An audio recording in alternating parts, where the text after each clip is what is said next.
নমস্কাৰ আপুনি চাই আছে news 18 Assam North east good morning 18 লৈ স্বাগতম মই জয়ন্ত মাধৱ গোস্বামী শ্ৰীৰামপুৰৰ শিমলু তাপুত গুলিয়াগুলিৰ ঘটনা আৰক্ষীৰে গুলিয়াগুলি চুৰাং গৰু সৰবৰাহকাৰীৰ গুলিবিদ্ধ চুৰাং গো মাফিয়া শিমলু তাপুৰ শাহ জামাল শেখ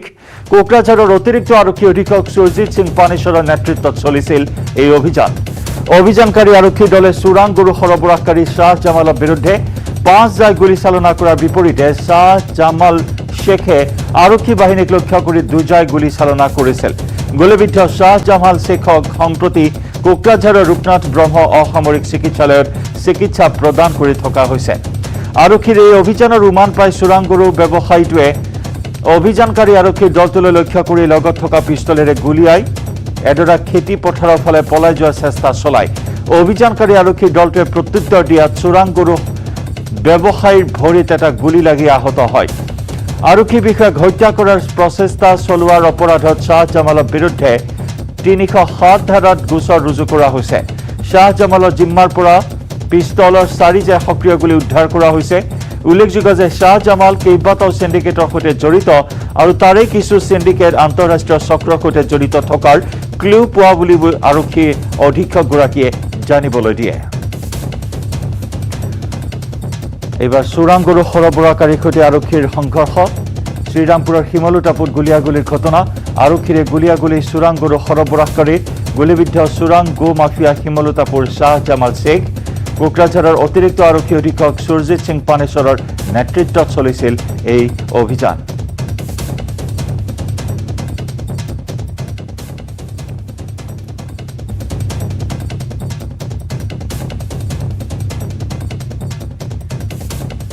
আৰু এই সন্দৰ্ভত আমি অধিক খবৰ লাভ কৰিম আমাৰ সাংবাদিক শাহিদুল হক আছে আমাৰ সৈতে ফুল লাইনত শাহিদুল এক বৃহৎ অভিযান চুৰাং গৰু সৰবৰাহকাৰীৰ বিৰুদ্ধে আৰক্ষীৰ আৰু এই অভিযানত গুলিবিদ্ধ হয় এটা গো মাফিয়া হয় ক'ব লাগিব নিশ্চয় ক'ব লাগিব এয়া আৰক্ষীৰ এক সফল অভিযান কাৰণ অসমবংগ সীমান্তৱৰ্তী কোকৰাঝাৰ জিলাৰ গোসাইগাঁও মহকুমাৰ শ্ৰীৰামপুৰৰ শিমুল তাপুত যোৱাকালি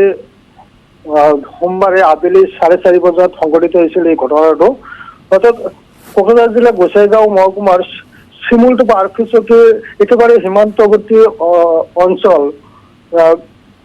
য'ত আৰক্ষীয়ে উমান পাইছিলে গৰুৰ ব্যৱসায় কৰা আৰু গৰুৰ লগত জড়িত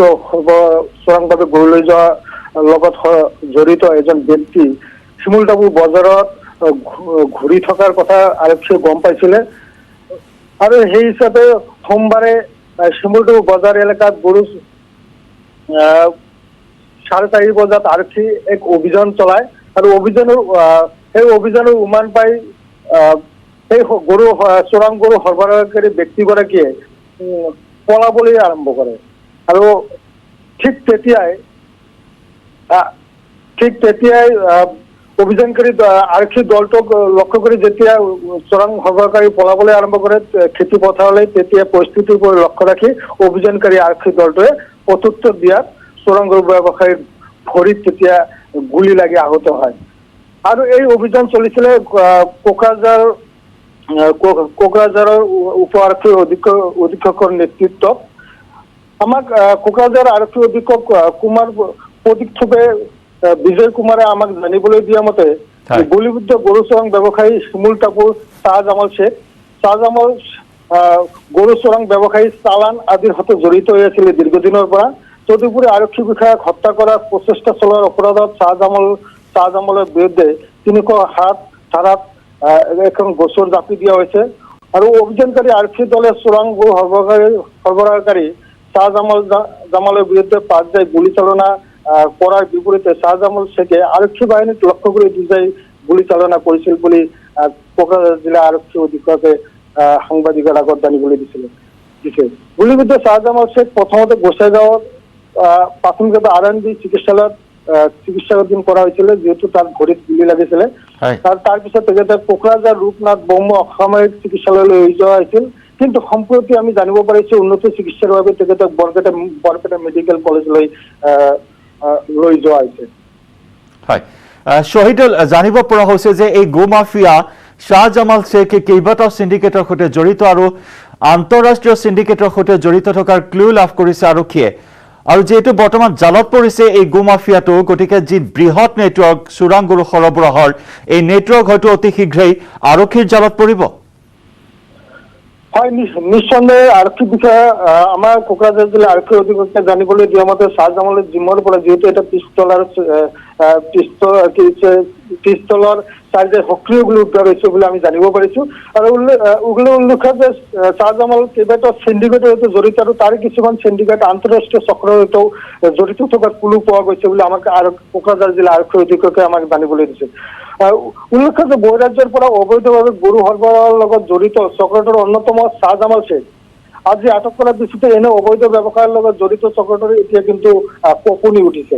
অৰ্থাৎ শ্বাহজামাল শ্বেখ সোধপোছৰ পিছত অৰ্থাৎ আৰক্ষীয়ে যেতিয়া সোধপোছ আৰম্ভ কৰিছে সোধপোছৰ পিছত আৰু বহু তথ্য আৰক্ষীয়ে লাভ কৰাৰ সম্ভাৱনা আছে আৰু যি আন্তঃৰাষ্ট্ৰীয় চোৰাং ব্যৱসায়ী চক্ৰ এটা আছে বা গো মাফিয়া যিয়ে নকওক কিয় আছে সেয়া কিন্তু বুকুত কঁপনি উঠিছে ধন্যবাদ শহীদুল আপোনাক ধন্যবাদ জ্ঞাপন কৰিছো বিস্তৃতভাৱে এই তথ্য আপুনি আমাক জনোৱাৰ বাবে আৰু গুলিবিদ্ধ গো মাফিয়াক বৰ্তমান উন্নত চিকিৎসাৰ বাবে বৰপেটা মেডিকেল কলেজ হাস্পতাললৈ প্ৰেৰণ কৰা হৈছে উন্নত চিকিৎসাৰ বাবে আৰু বৃহৎ অভিযান সুৰজিৎ সিং পানেশ্বৰৰ নেতৃত্বত চলিছিল এই অভিযান আৰু অভিযান কালত দুই পক্ষৰ মাজত গুলিয়াগুলিৰ ঘটনা সংঘটিত হয় আৰু আৰক্ষীৰ গুলিত ভৰিত গুলিবিদ্ধ হৈ আঘাতপ্ৰাপ্ত হয় গো মাফিয়া শেখ জামাল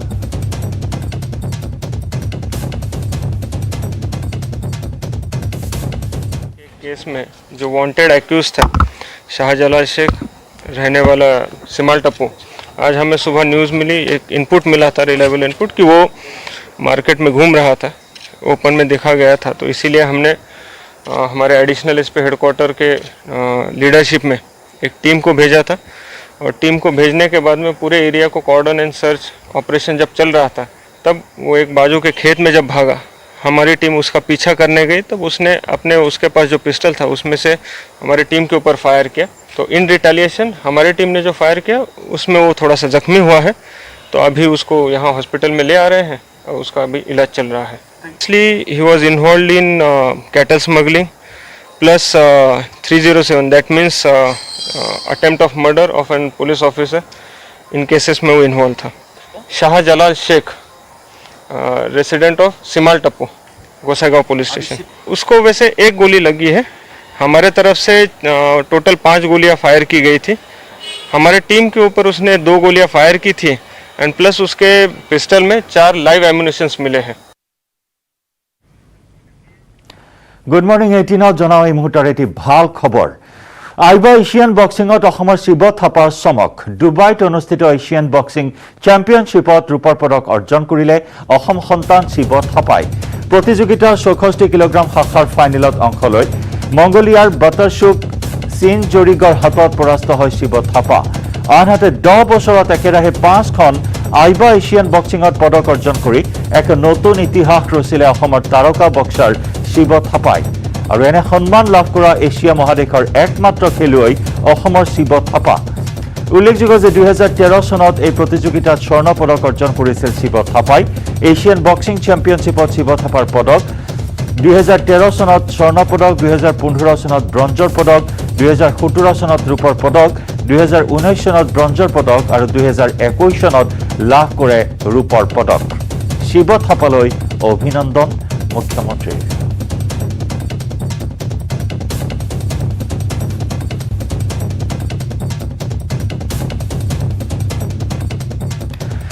আৰু আনহাতে আইবা এছিয়ান বক্সিংত ব্ৰঞ্জৰ পদক লাভ কৰিলে লাভলীনা বৰগোহাঁয়ে ডুবাইত অনুষ্ঠিত এছিয়ান বক্সিং চেম্পিয়নশ্বিপত ব্ৰঞ্জৰ পদক অৰ্জন কৰিলে লাভলীনা বৰগোহাঁয়ে 69 কেজি ৱাল্টাৰ ৱেইট শাখাত ব্ৰঞ্জৰ পদক লাভ কৰা লাভলীনা বৰগোহাঁইক অভিনন্দন জ্ঞাপন মুখ্যমন্ত্ৰী ডক্টৰ হিমন্ত বিশ্ব শৰ্মাৰ দুই অসম সন্তানে গৌৰৱ কঢ়িয়াই আনিছে ৰাজ্যলৈ ডুবাইত অনুষ্ঠিত আইবিয়া বক্সিং চেম্পিয়নশ্বিপত শিৱ থাপাই লাভ কৰে ৰূপৰ পদক আনহাতে লাভলীনা বৰগোহাঁয়ে লাভ কৰে ব্ৰঞ্জৰ পদক ডুবাইত অনুষ্ঠিত এছিয়ান বক্সিং চেম্পিয়নশ্বিপত ব্ৰঞ্জৰ পদক অৰ্জন কৰিলে লাভলীনা বৰগোহাঁয়ে 69 কেজি ৱাল্টাৰ ৱেইট শাখাত ব্ৰঞ্জৰ পদক লাভ কৰা লাভলীনা বৰগোহাঁইক অভিনন্দন মুখ্যমন্ত্ৰী ডক্টৰ হিমন্ত বিশ্ব শৰ্মাৰ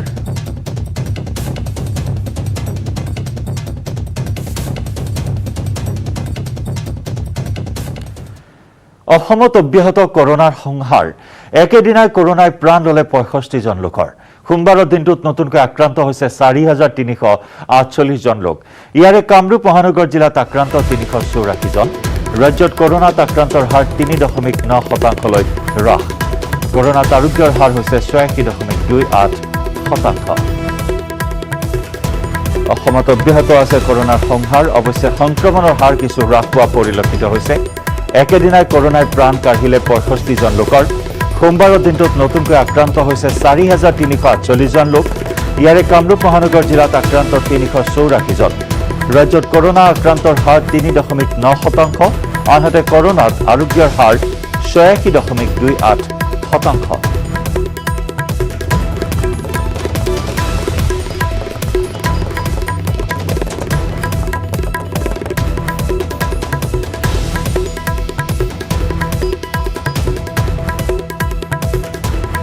মুখ্যমন্ত্ৰী হিচাপে প্ৰথমবাৰ দিল্লীত ডক্টৰ হিমন্ত বিশ্ব শৰ্মা সোমবাৰে সন্ধিয়া সাক্ষাৎ কৰিলে কেন্দ্ৰীয় গৃহমন্ত্ৰী অমিত শ্বাহক কেইবাটাও গুৰুত্বপূৰ্ণ বিষয়ত গৃহমন্ত্ৰীৰ সৈতে আলোচনাত বহিল মুখ্যমন্ত্ৰী ডক্টৰ শৰ্মা মঙলবাৰে উপৰাষ্ট্ৰপতি ভেংকায়া নাইডু আৰু লোকসভাৰ অধ্যক্ষ ওম বিৰলাৰ লগতে বিজেপিৰ বহুকেইজন কেন্দ্ৰীয় নেতাক সাক্ষাৎ কৰিব শৰ্মাই পৰৱৰ্তী সময়ত প্ৰতিৰক্ষা মন্ত্ৰী ৰাজনাথ সিং আৰু পথ পৰিবহণ মন্ত্ৰী নীতিন গাডকাৰীকো সাক্ষাৎ কৰিব মুখ্যমন্ত্ৰীগৰাকীয়ে।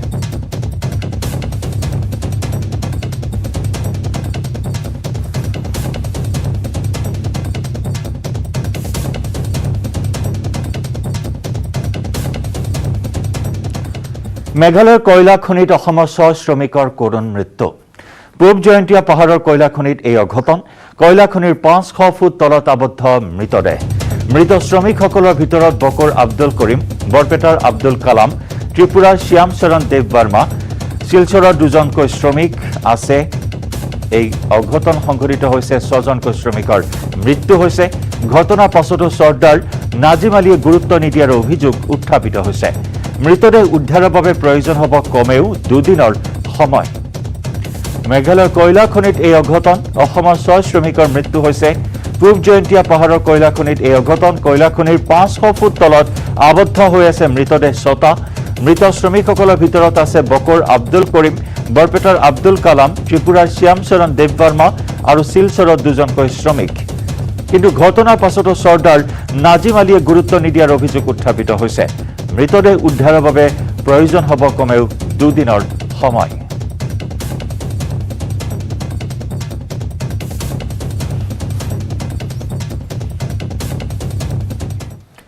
সোণাৰীৰ সাপেখাতী আদৰ্শ চিকিৎসালয়ত এক চাঞ্চল্যকৰ ঘটনা কোভিডমুক্ত হৈ নিজ গৃহলৈ যোৱাৰ পথতে ধৰ্ষণৰ বলি হ'ল এগৰাকী মহিলা এই খবৰ আমি কালিৰে পৰা আপোনাক জনাই আহিছো কোনোমতে ৰক্ষা পৰিল মহিলাগৰাকীৰ কন্যা ২৭ মেত সংঘটিত হোৱা এই ঘটনাটোত সাপেখাতী চিকিৎসালয় কৰ্তৃপক্ষক জগৰীয়া কৰিছে স্থানীয় বিধায়কগৰাকীয়েও ঘটনা সন্দৰ্ভত প্ৰতিক্ৰিয়া প্ৰকাশ কৰিছে চৰাইদেউ জিলাৰ আৰক্ষী অধীক্ষকগৰাকীয়ে সোণাৰী বিধানসভা সমষ্টি অন্তৰ্গত সাপেখাতী আদৰ্শ চিকিৎসালয়ৰ পৰা মাতৃ আৰু কন্যা দুগৰাকী কোভিড ৰোগী আছিলে তেওঁলোক যেতিয়া তেওঁলোকৰ পৰীক্ষাত কোভিড পৰীক্ষাত নেগেটিভ আহিলে তেওঁলোকক ঘৰলৈ যাবলৈ দিয়া হৈছিলে ঘটনাটো মই কৈ আছো ১৭ মে দিনাখন বৃহস্পতিবাৰ আছিলে তাৰ পিছত তেওঁলোকে খুজেৰে ঘৰলৈ যাবলগীয়া হৈছিল আৰু যেহেতু গাড়ী পোৱা নাছিল তেওঁলোকে বা প্ৰশাসনৰ বা চিকিৎসালয়ৰ ফালৰ পৰা কোনো ধৰণৰ গাড়ী যোগাৰ দিয়া কোনো ব্যৱস্থা নাছিল সেইবাবে তেওঁলোকে খুজেৰে গৈছিল ২৫ কিলোমিটাৰ বাট খুজেৰে যাওঁতে প্ৰায় সন্ধিয়া হৈছিল নিশা হৈছিল আৰু ঘৰলৈ মাথোন কিলোমিটাৰমান থকা অৱস্থাত কোনো পথৰ ৰৈ থকা দুৰ্বৃত্তই আচলতে তেওঁলোকক নিৰ্যাতন চলোৱাৰ চেষ্টা চলাইছিল তাৰ কোনো হেৰি নোহোৱাকৈ আচলতে তেওঁলোকে সহায়ৰ হাত বিচাৰিছিলে বহুতক আৰু তেনেতে যিগৰাকী কন্যা আছিলে কন্যাগৰাকী পলাই হাত সাৰিবলৈ সক্ষম হৈছিলে আৰু ইয়াৰ বিপৰীতে মাতৃগৰাকীক দুৰ্বৃত্তই ধৰ্ষণ কৰাৰ বিস্ফোৰক অভিযোগ উত্থাপন হৈছিলে এদিনৰ পিছত নিৰ্যাতিতাগৰাকীয়ে অভিযোগ উত্থাপন কৰিছিলে যে তেওঁক ধৰ্ষণ কৰা হৈছে আৰু তাৰ পিছতে বিভিন্ন মাধ্যমত সম্প্ৰচাৰিত হৈছিল আৰু তাৰ পিছত সষ্টম হৈ পৰিছিলে চৰাইদেউ আৰক্ষীয়ে আমি উপস্থিত আছো এতিয়া চৰাইদেউ জিলা আৰক্ষী অধীক্ষক সুধাকৰ সিং ডাঙৰীয়াৰ ওচৰত আমি সমগ্ৰ ঘটনাৰ যিটো বিৱৰণী আছে তেওঁৰ মুখেৰে আমি জানিবলৈ চেষ্টা কৰিম মানে কি হৈছিলে নহয় কেনেকুৱা ধৰণৰ ঘটনাটো আচলতে ২৭ মে তাৰিখে এইটো কোভিড পেচেণ্ট আছে মহিলা এগৰাকী তেওঁক হস্পিটেলৰ পৰা ৰিলিজ কৰি দিছিলে তেওঁ তেতিয়া খোজকাঢ়ি ঘৰলৈ যাওঁতে বৰহাট টি গাৰ্ডেন যেতিয়া পাইছিলে গধূলি 7:30 মানত তেতিয়া বাগানৰ ভিতৰত দুজনমান দুৰ্বৃত্তই তেওঁক মানে আগচি ধৰিলে। আগচি ধৰাৰ পিছত লগত ছোৱালীজনী আছিলে, ছোৱালীজনী যিহেতু গাভৰু আছিলে তাই দৌৰ মাৰি গাঁৱলৈ পলাই গ'ল। আৰু মানুহজনী যিহেতু অলপ বেমাৰ হৈ আছিলে গতিকে তেওঁ দৌৰিব নোৱাৰিলে, তেওঁক ধৰি পেলাই বাগানৰ ভিতৰলৈ টানি লৈ গ'ল। আৰু ছোৱালীজনী গৈ পেলাই গাঁৱত যেতিয়া ৰাইজক জনালে তেতিয়া ভিডিপি পাৰ্টি আহিলে। ভিডিপি পাৰ্টি আহোঁতে চাগে তেতিয়া সেই দুৰ্বৃত্ত পলাই গ'ল আৰু মহিলাজনীক বাগানৰ ভিতৰত তেওঁলোকে পালে। তেতিয়া সেইদিনা তেওঁ একো কথা কোৱা নাছিলে, কিন্তু নেক্সট ডে তেওঁ ৰিপৰ্ট কৰিলে যে তেওঁৰ মানে লগত সেই মানুহকেইজনে বেয়া কাম কৰিছে। তো গতিকে লগে লগে কেছ ৰেজিষ্টাৰ কৰা হ'ল, তেখেতক মেডিকেল কৰোৱা হ'ল, তেওঁৰ কোৰ্টৰ ষ্টেটমেণ্ট ৰেকৰ্ড কৰা হ'ল। আৰু যোৱা ৰাতি আমি খবৰ লগাই পেলাই দুজন আমি ছাছপেক্ট ধৰিছোঁ। আজি তেওঁলোকক এৰেষ্ট কৰা হৈছে, চিনাক্তকৰণ যিহেতু তেওঁলোকে কৰিছে, গতিকে দুজন একিউজডক আমি এৰেষ্ট কৰিছোঁ আজি। সমগ্ৰ ঘটনাটো যিহেতু মানে তেওঁলোকে খোজকাঢ়ি যাবলগীয়া হৈছিলে, আচলতে ক'ত বিসংগতিটো ক'ত থাকি গ'ল, কিয় এনেকুৱা এটা ঘটনা হ'বলৈ পালে বুলি? আচলতে চাওক, ঘটনা এটা হৈছে যিটোৰ ওপৰত পুলিচে যি কাম কৰিব লাগে সেইখিনি আমি কৰিছোঁ। আমি এই ঘটনাটোৰ লগতহে আমি কনচাৰ্ণ, গতিকে কেনেকৈ আহিছিলে কি আহিছিলে সেইটোৰ লগততো মই কমেণ্টছ দিব বিচৰা নাই। আৰু এতিয়া যিহেতু এনেকুৱা ধৰণৰ ঘটনা যাতে আৰু নহওক, কিবা ব্যৱস্থা গ্ৰহণ কৰিছে নে চৰাইদেউ আৰক্ষীৰ তৰফৰ পৰা? আমাৰ সকলো থানাতে মই এলাৰ্ট কৰিছোঁ যাতে অলপ পেট্ৰলিংটো অকণমান বেছিকৈ থাকিব লাগে। তথাপিতো যিহেতু গোটেইখিনি এৰিয়া একেলগে কভাৰ কৰিব নোৱাৰি, তথাপিতো আমি ভিডিপিকো এলাৰ্ট কৰিছোঁ যাতে ভিডিপি, সেইদিনাও ভিডিপি আছিলে কিন্তু ধৰক সেইটো এৰিয়াত যোৱা নাছিলে, বেলেগ ফালে আছিলে, যিহেতু ফটাফট তেওঁলোকে গৈ পালে তাত। গতিকে সকলোকে এলাৰ্ট কৰা হৈছে যাতে এনেকুৱা ঘটনা আৰু মানে নঘটে। সান্ধ্য আইনৰ মাজতে ড্ৰাগছ সৰবৰাহকাৰীৰ বিৰুদ্ধে কঠোৰ ভৰলুমুখ আৰক্ষী। আঠগাঁৱৰ 6 নম্বৰ গেটত সন্দেহজনক ড্ৰাগছসহ এজন পুৰুষ আৰু এগৰাকী মহিলা সৰবৰাহকাৰীক আটক কৰিবলৈ সক্ষম হয় আৰক্ষী। আটকাধীন লোকজনৰ নাম ৰহিদ হুছেইন। আৰক্ষীয়ে জব্দ কৰে 12 গ্ৰাম সন্দেহজনক হেৰইন, 2টা মোবাইল ফোন আৰু খালী কণ্টেইনাৰ, লগতে নগদ ধন। সান্ধ্য আইনৰ মাজতে ড্ৰাগছ সৰবৰাহকাৰীৰ বিৰুদ্ধে কঠোৰ হৈছে ভৰলুমুখ আৰক্ষী আৰু ড্ৰাগছৰ বিৰুদ্ধে মাৰাথন অভিযান চলিছে বিভিন্ন প্ৰান্তত। গুৱাহাটী মহানগৰীতো ড্ৰাগছ বিৰোধী অভিযান আৰক্ষীৰ। ভৰলুমুখ আৰক্ষী অভিযান চলাই আঠগাঁৱৰ 6 নম্বৰ গেটত, আৰু এই অভিযানত সন্দেহজনক ড্ৰাগছসহ এজন পুৰুষ আৰু এগৰাকী মহিলা সৰবৰাহকাৰীক আটক কৰিবলৈ সক্ষম হয় আৰক্ষী। আটকাধীন লোকজনৰ নাম হৈছে ৰহিদ হুছেইন। আৰক্ষীয়ে জব্দ কৰে 12 গ্ৰাম সন্দেহজনক হেৰইন, 2টা মোবাইল ফোন আৰু খালী কণ্টেইনাৰ আৰু নগদ ধন। ক্ৰাইমৰ থ্ৰু দি ইনফৰ্মেশ্যন পোৱা গ'ল যে 6 নম্বৰ ৰেল গেটৰ ৰীনা বেগম নামৰ মহিলাজনী ড্ৰাগছ বিক্ৰী কৰে। তেওঁ মানে আগৰ পৰাই বিক্ৰী কৰে। তেওঁ এবাৰ নহয় দুবাৰ তিনিবাৰ অলৰেডি জেলত গ'ল। তাৰপিছত আজি যেতিয়া ৰেড কৰা হ'ল, অলমষ্ট 12 গ্ৰাম ছাছপেক্টেড ড্ৰাগছ পোৱা গ'ল। মোবাইল 2টা চিজ কৰা হৈছে। তেওঁ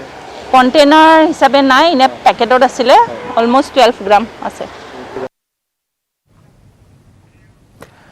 কলিয়াবৰত বুজন পৰিমাণৰ বিলাতী সুৰা জব্দ। কলিয়াবৰৰ ভাৰপ্ৰাপ্ত আৰক্ষী বিষয়া খৰ্গেশ্বৰ বৰদলৈৰ নেতৃত্বত চলা এই অভিযানত কলিয়াবৰৰ নিজৰীৰ পৰা জব্দ কৰা হয় বুজন পৰিমাণৰ অবৈধ বিলাতী সুৰা। ঘটনা সন্দৰ্ভত গৌৰী কুজুৰ নামৰ এজন ব্যক্তিক আটক কৰে আৰক্ষীয়ে। বিলাতী সুৰা জব্দ কৰা হৈছে কলিয়াবৰত। এয়া বুজন পৰিমাণৰ বিলাতী সুৰা জব্দ। কলিয়াবৰৰ ভাৰপ্ৰাপ্ত আৰক্ষী বিষয়া খৰ্গেশ্বৰ বৰদলৈৰ নেতৃত্বত চলিছিল অভিযান। এই অভিযানত কলিয়াবৰৰ নিজৰীৰ পৰা জব্দ কৰা হয় বুজন পৰিমাণৰ অবৈধ বিলাতী সুৰা। ঘটনা সন্দৰ্ভত গৌৰী কুজুৰ নামৰ এজন ব্যক্তিক আটক কৰে আৰক্ষীয়ে।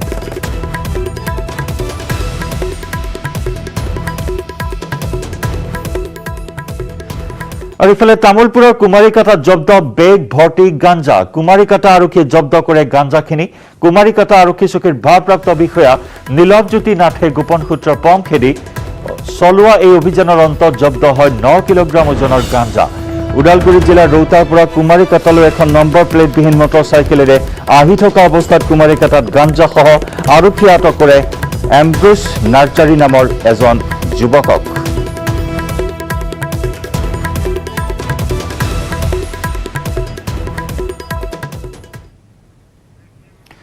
Good morning. যোৰহাট জিলাৰ কৰোনা সম্পৰ্কীয় যাৱতীয় তথ্যসমূহ সহজে উপলব্ধ কৰিবৰ বাবে যোৰহাট জিলা প্ৰশাসনে মুকলি কৰিছে এটা ৱেবছাইট। লগতে কোভিড সংক্ৰমিত লোকসকলক চিকিৎসালয় অথবা ঘৰলৈ যাবৰ বাবে প্ৰশাসনে মুকলি কৰে 10খন বিনামূলীয়া অটো এম্বুলেন্স।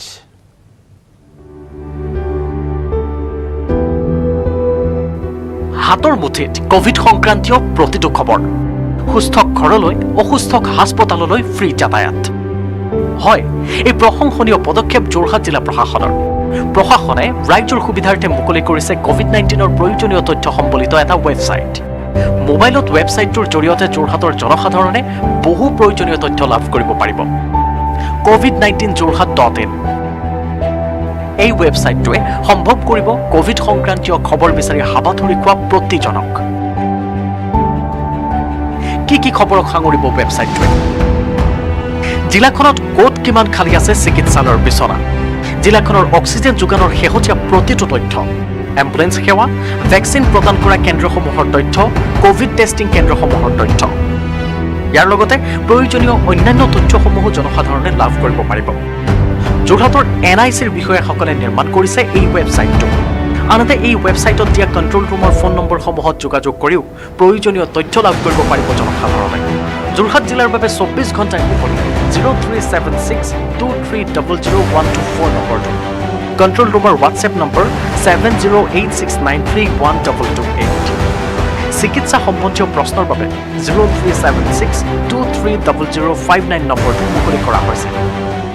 covid19 jorhat.in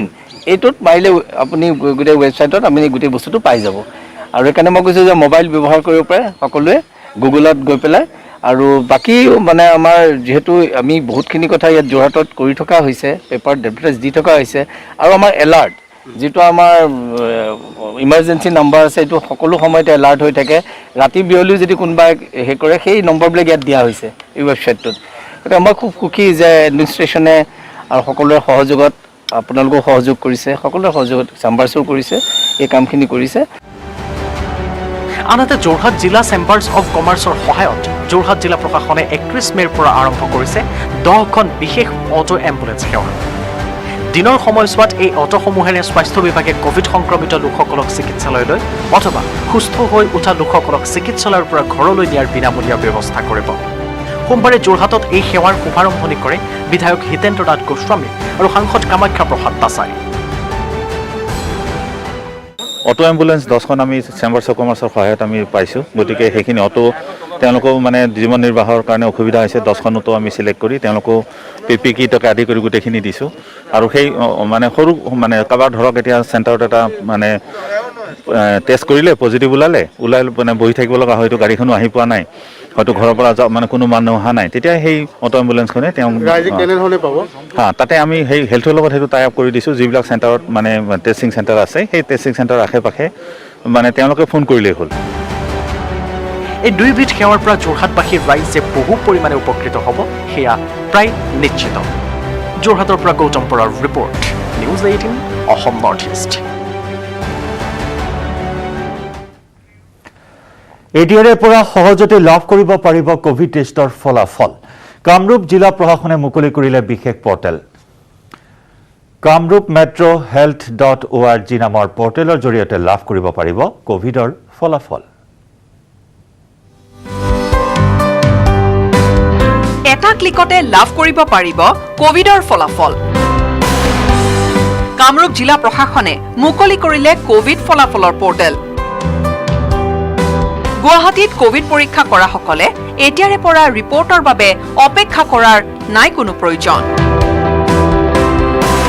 মাথো এটা ক্লিকতে জানিব পাৰিব কোভিড পৰীক্ষাৰ ফলাফল ৰাষ্ট্ৰীয় স্বাস্থ্য অভিযানৰ কামৰূপ মহানগৰ জিলা প্ৰশাসনে মুকলি কৰে এটা পৰ্টেল কামৰূপ মেট্ৰ health.org নামৰ এই পৰ্টেলটোৰ জৰিয়তে পৰীক্ষা কৰা লোকজনে লাভ কৰিব পাৰিব ৰিপৰ্ট ইয়াৰ বাবে মাথো প্ৰয়োজন হ'ব SRF বা পঞ্জীয়ন কৰোতে ব্যৱহাৰ কৰা মোবাইল নম্বৰ আমি কিছুমান কমপ্লেইন পাই আছিলোঁ যে আমাৰ যিবোৰ RT-PCR টেষ্ট কৰাৰ পিছত তেওঁলোকে সময়মতে ৰিজাল্টটো নাপায় বা কিছুমানে ৰিজাল্টটো ক'ত পাব লাগে সেইটো বিষয়ে তেওঁলোকে নাজানে তাৰ কাৰণে আমি কি কৰিলোঁ আমি আমাৰ কামৰূপ মেট্ৰত যিখিনি টেষ্ট কৰে বা আমাৰ কামৰূপ মেট্ৰৰ যিখিনি লাইন লিষ্টিং হয় RT-PCR ৰিপৰ্টৰ তো সেইখিনি আমি যদি ৰিজাল্ট চাব লাগে তেতিয়াহ'লে আমি এটা Kamrup metro health.org Kamrup metro health.org তো এই কামৰূপ মেট্ৰ health.org যদি আপোনালোকে পৰ্টেলটোত যদি আপোনালোকে ক্লিক কৰে তেতিয়াহ'লে আপোনালোকে তাতে এটা হেৰি পাব য'ত SRF আইডিটো আপোনাৰ নিজৰ যিটো SRF আইডি থাকে সেই SRF আইডিটো দিলে আৰু লগতে আপোনাৰ ৰেজিষ্টাৰ্ড যোনটো মোবাইল নম্বৰ যোনটো নম্বৰ আপোনালোকে সেই SRF আইডি জেনেৰেট কৰোঁতে দিছিলে সেই নম্বৰটো দিলে আপোনালোকে ৰিজাল্টখিনি চাব পাৰিব। কোভিড সম্পৰ্কীয় সকলো তথ্যৰ বেমেজালি নোহোৱাৰ বাবে এই ব্যৱস্থা হাতত লৈছে কামৰূপ মেট্ৰ' উপায়ুক্ত বিশ্বজিৎ পেগুৱে। এতিয়ালৈকে উপকৃত হৈছে 18,000ৰো অধিক ব্যক্তি। আৰু যদি কিবা কাৰণত এই পৰ্টেলৰ যোগেদি নহয় তেতিয়াহ'লে আমাৰ এটা হোৱাটছআপ নম্বৰ আছে এই হোৱাটছআপ নম্বৰ দিলেও আমি ৰিজাল্টখিনি আপোনালোকক জনাবলৈ পাৰিম। কোভিডৰ ফলাফলৰ বাবে অধিক অপেক্ষাৰ অসুবিধা হ্ৰাস কৰিবৰ বাবে এই পৰ্টেলটো মুকলি কৰা হৈছে। কেমেৰা পাৰ্চন সঞ্জয় বৰাৰ সৈতে হীৰকজ্যোতি মালাকাৰৰ report news 18 Assam North East. কৰোনাই কুঙা কৰিছে বটদ্ৰৱাৰ কৃষকসকলক। উৎপাদিত ফচল বিক্ৰী কৰিব নোৱাৰি দিক বিদিক হেৰুৱাইছে গ্ৰামাঞ্চলৰ কৃষকসকলে। চহৰাঞ্চলৰ লগতে গ্ৰামাঞ্চলতো কৰোনাৰ দ্ৰুত গণসংক্ৰমণ বৃদ্ধি পাই থকাৰ সময়তে চৰকাৰে জাৰি কৰা নীতি নিৰ্দেশনাত বিশেষকৈ বিপদত পৰিছে খাটি খোৱা কৃষকসকল। বৰ্তমান ৰাজ্যত বড়ো ধান চপোৱাৰ বতৰ, কিন্তু হেজাৰ হেজাৰ টকা খৰচ কৰি উৎপাদন কৰা বড়ো ধান বৰ্তমান উচিত মূল্য নোপোৱাত হাহাকাৰ কৰিছে কৃষকসকলে। বটদ্ৰৱা অঞ্চলৰ কৃষকসকলে মূৰৰ ঘাম মাটিত পেলাই কষ্ট কৰি উৎপাদন কৰা বড়ো ধান বজাৰৰ অভাৱত বিক্ৰী কৰিব নোৱাৰি হাহাকাৰ কৰিবলগীয়া হৈছে। চৰকাৰৰ তৰফৰ পৰা কোনো ধৰণৰ ধান ক্ৰয়ৰ ব্যৱস্থা নথকাত সমস্যাৰ সন্মুখীন হৈছে। একাংশ মধ্যভোগীয়ে কম দামত ধান ক্ৰয় কৰিছে, যাৰ ফলত কৃষকসকলে ব্যাপক লোকচানৰ সন্মুখীন হ'বলগীয়া হৈছে।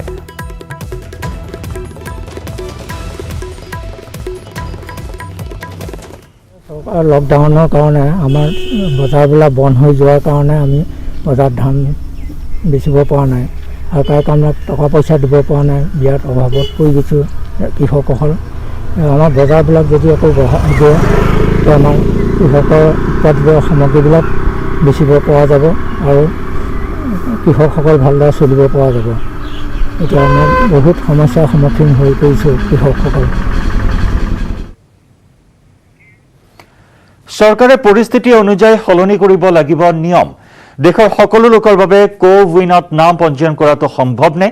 উচ্চতম ন্যায়ালয়ে নিজাববীয়াকৈ গোচৰ ৰুজু কৰি প্ৰশ্ন কৰিলে কেন্দ্ৰক। কোভিড প্ৰতিষেধক ল'বৰ বাবে সকলোৱে নাম পঞ্জীয়ন কৰিব লাগে কোৱিনত, কিন্তু নিৰক্ষৰ লোকৰ বাবে প্ৰত্যাহ্বান হৈ উঠিছে কোৱিনত পঞ্জীয়ন। সমস্যাৰ সৃষ্টি হৈছে ইণ্টাৰনেটৰ সৈতে কোনো সম্পৰ্ক নথকা লোকসকলৰ বাবেও। এনে সমস্যাৰ প্ৰতি লক্ষ্য ৰাখি উচ্চতম ন্যায়ালয়ে ৰুজু কৰে গোচৰ। ন্যায়াধীশ DY চন্দ্ৰচূড়, LN ৰাও আৰু S ৰবীন্দ্ৰ ভট্টৰ বিচাৰপীঠে প্ৰশ্ন কৰে কেন্দ্ৰক। লগতে দেশত ইণ্টাৰনেটৰ উপলব্ধতাৰ প্ৰতি লক্ষ্য নকৰাকৈ কেন্দ্ৰই কোৱিনত পঞ্জীয়নৰ ব্যৱস্থা কৰিছে। বাধ্যতামূলক কৰাক লৈ চৰকাৰক সমালোচনা কৰে খণ্ড বিচাৰপীঠখনে।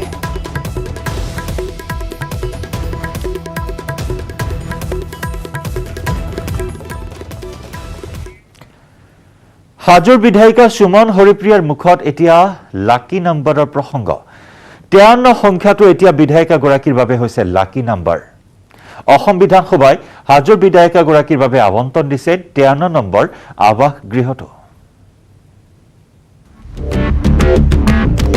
হাজোৰ বিধায়িকা সুমন হৰিপ্ৰিয়াৰ লাকি নম্বৰ 53। পিছে 53 নম্বৰটো কিয় সৌভাগ্যশালী বিধায়িকা সুমনৰ বাবে? সুমন হৰিপ্ৰিয়াৰ লাকি নম্বৰ 53 হোৱাৰ আঁৰত আছে এই বিধায়ক আৱাসটো, কিয়নো এই বিধায়ক আৱাসটোৰ নম্বৰ 53। পূৰ্বে এই ঘৰটোৰ বাসিন্দা আছিল বৃন্দাবন গোস্বামী। বৃন্দাবন গোস্বামীৰ প্ৰাৰ্থিত্ব নিৰ্বাচনৰ পূৰ্বে বাতিল হোৱাৰ পিছত ঘৰটোৰ সন্মুখত শিৱসাগৰৰ বিধায়ক অখিল গগৈৰ সমৰ্থকে আঁৰি দিছিল অখিল গগৈৰ নামফলক। কিন্তু বিভাগীয় কৰ্তৃপক্ষই 53 নম্বৰ আৱাস গৃহটো বিধায়িকা সুমন হৰিপ্ৰিয়াৰ নামত আবণ্টন দিয়ে আৰু তাৰ পিছতেই 53 সংখ্যাটোক সৌভাগ্যশালী আখ্যা দিছে সুমন হৰিপ্ৰিয়াই। বিধায়িকা সুমন হৰিপ্ৰিয়াই জনায়, প্ৰাক্তন সাংসদ তথা মাতৃ বিজয়া চক্ৰৱৰ্তীকো ৰাজ্যসভাৰ সাংসদ হোৱাৰ সময়ত নতুন দিল্লীত আবণ্টন দিয়া গৃহটোৰ নম্বৰ আছিল 53। মই সুখী হৈছোঁ যে মোক 53 নম্বৰ আৱাস গৃহটো মোক এলট কৰা হৈছে আৰু ভাল লাগিছে দিয়াৰ কাৰণে, এলট কৰাৰ কাৰণে। কাৰণ ৰাজ্যসভাৰ সাংসদ হোৱা বিজয়া চক্ৰৱৰ্তী বাইদেউ কিন্তু সেই মুহূৰ্তত বহুত নাম কৰিছিলে। গতিকে 53 নম্বৰটো একো বেয়া নম্বৰ নহয়। আৰু যিহেতু বৃন্দাবন গোস্বামীৰ নিচিনা ইমান বিখ্যাত আমাৰ অসম গণ পৰিষদৰ নেতাও ইয়াতে থাকি গৈছে গতিকে পাই পেলাই ভালেই লাগিছে ৰাইজৰ কাম কৰিবৰ কাৰণে আহিছোঁ যদি ভাল কাম হয় লাকি নম্বৰ হ'ব হাজোৰ পৰা Dhiraj Das news 18 Assam North east পৰৱৰ্তী অংশলৈ যোৱাৰ পূৰ্বে ক্ষন্তেক সময়ৰ বাবে লৈছো আন এটি বাণিজ্যিক বিৰতি